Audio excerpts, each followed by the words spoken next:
it's Canada's Star Nation. In 3, it's Australia's Cornell. In lane 4, Hawaii Puna Canoe Club. In lane 5, USA's Vicky Lin. In lane 6 from Singapore, it's the Singapore Paddle Club. And in 7, it's Brazil's Multiclubs Gorillas. And in lane 8, it's New Zealand's Horouta Kaiarahi Toa. So, great representation, a good example of how broad and diverse the field of paddlers is that we have.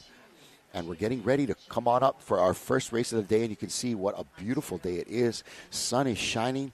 The water is calm. We have barely a stitch of wind on this, and it's going to be, like we told you, V6 all day.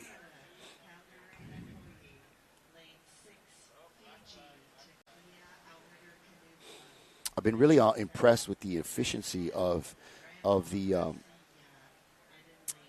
crew here, getting these canoes out on the water. Oh, we have black. Somebody's got to back up. I think it looks like lane 3 there. Our gang from Australia got to back up a little bit. All right, we have a clean start. Race number 1 in the foreground there, Wallace and Fortuna. Just past them, Canada, Star Nation.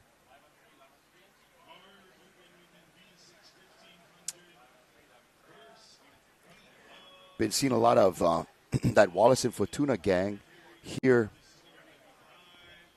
on the beach and at the hotel. The Wallace and Fortuna gang really have a nice bunch of folks and really seem to be having a lot of unity in their crew, meeting every afternoon, in the evening, kind of get their plan going for the next day. It's pretty cool. Again, mahalo to all of you joining into our Facebook feed.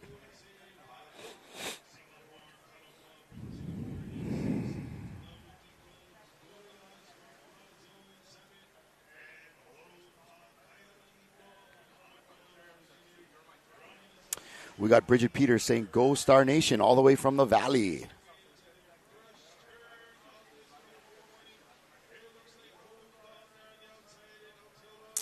Debbie Ramos is reaching out, say, "Have a great day, everybody. Been watching nonstop. Yesterday was a good competition. This auntie is proud." Yeah, Debbie, thank you for logging on. Out there in lane 8, New Zealand is in and out. Horouta Kaiarahi Toa.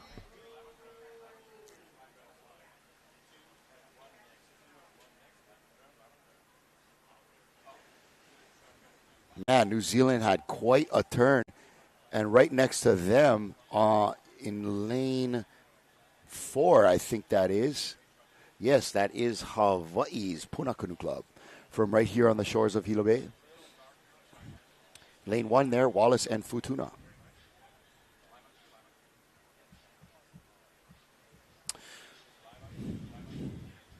All right, so we have six lanes participating this morning.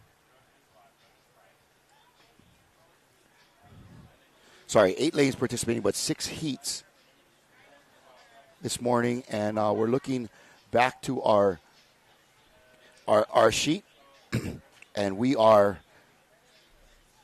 going to be bringing on our man, John Herbert.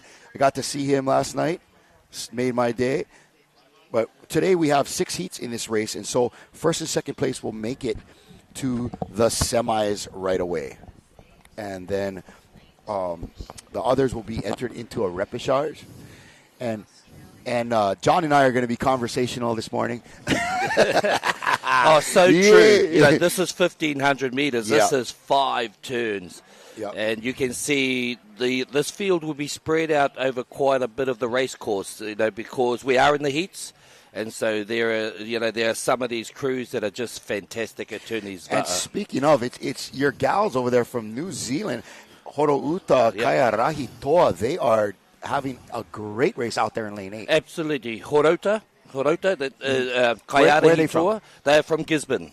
Okay. Probably the capital of Wakaama in Aotearoa, New Zealand. Okay, one of the bigger, stronger clubs there. One of the bigger, stronger clubs. In fact, this club is usually the club champions at the last, perhaps, 10 of our national championships. Wow. So they are a very, very good club. Now, sprint racing is real big in New Zealand, isn't it? It's John? growing. It's grown from small beginnings back in the late 80s to what it is now. It's big. It's the fastest growing sport in Aotearoa, New Zealand. The Fantastic. fastest. What I love about that is it's also a sport. Not only it's fun, it's outside, it's good for those folks, but it's a great opportunity for all those Maori and other Pacific Islander kids that live in New Zealand to tie themselves back to their roots and be proud about who they are. And absolutely, but not only that, it flows over to outside of those Polynesian communities. Sure. And so we have what's our secondary school nationals is a week also. Wow. So we have thousands of school-age juniors in our secondary school nationals. It's amazing. Wow. I mean, nothing's ever going to rival rugby in New Zealand, but it sure is great to see this. And I bet you there's a lot of kids that kind of are interested in both. I mean, you look at Tupuria King. Wasn't he a rugby paddler that came, a rugby player that came from a paddling family? Yep. And that's the case. We are competing with winter sports. This netball is a very common female sport there, and rugby is obviously a very common male and female sport.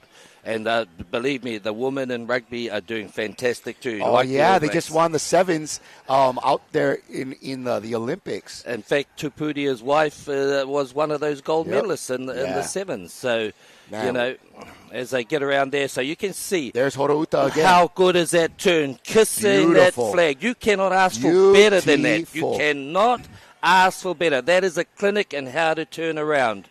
Man, she's even got the foot up there. Kiwi's renowned for that. That's Kiwi Campbell at the back there. And, yes, we noticed that when she first used it in Aotearoa, New Zealand, the old foot on the gunnel and hanging over there. So it's effective. In lane 7, that looks like Brazil out there. And in lane 4, Hawaii, both of them having a good turn. And it looks like the real battle out here is going to be for second and third place. It is. That's I say it's a race within a race. Of course. And there is always that. They are looking to progress to the next round. This is not the final, but what the benefit for you in the front is you don't have to extend yourself. Once you've got that lead, you can save yourself for the next round, and it's all about progressing to the next round. You're settling in at this point, and they're just practicing turns. Yep. That's pretty much it. And one of the things I just mentioned before, you get this ama as close to this marker turn, you'll see a lot of people overshoot a little bit. So if you overshoot by 5 meters, that's 5 meters out and 5 meters back. So you've made your race 10 meters longer. And that's, see, they've overshot a little bit there. You can see that. Our previous turn, they hit that marker but there's flag. no pressure on that. That's it. No pressure at all. That's it. And it's teamwork. Every seat has a role in the paddling forward, but also in those turns to get these around 180 degrees. Not easy. We mentioned that also. So you can see, obviously, Kai Arahi Toa have found a bit of a recipe. And again, we look at these turns. There's about a meter. This is going to be interesting. So now it's if you get into second place, that's a little bit less racing you have to do throughout the day. You're going to have a little bit more left over. And so these girls from Puna Kanu Club want to make sure that they try to battle out for second place here. Yeah. But Brazil's got a nice lead. They do. And the thing is, you've got to do these turns all within your lane. So you've got to be inside the lane markers as they go around the flag, but also as you exit. And that's why some of these crews are still working hard. Even though they got around the flag, they've got to stay in their lane. They've got to exit through a certain marker buoy that if they're outside it, it is an automatic disqualification. I think.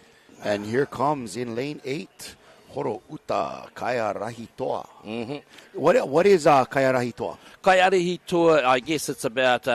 it's the tour is always champion, Kai Arahi tour. So Kai Arahi is basically a guided tour, I guess. Kai Arahi is sort of a guide,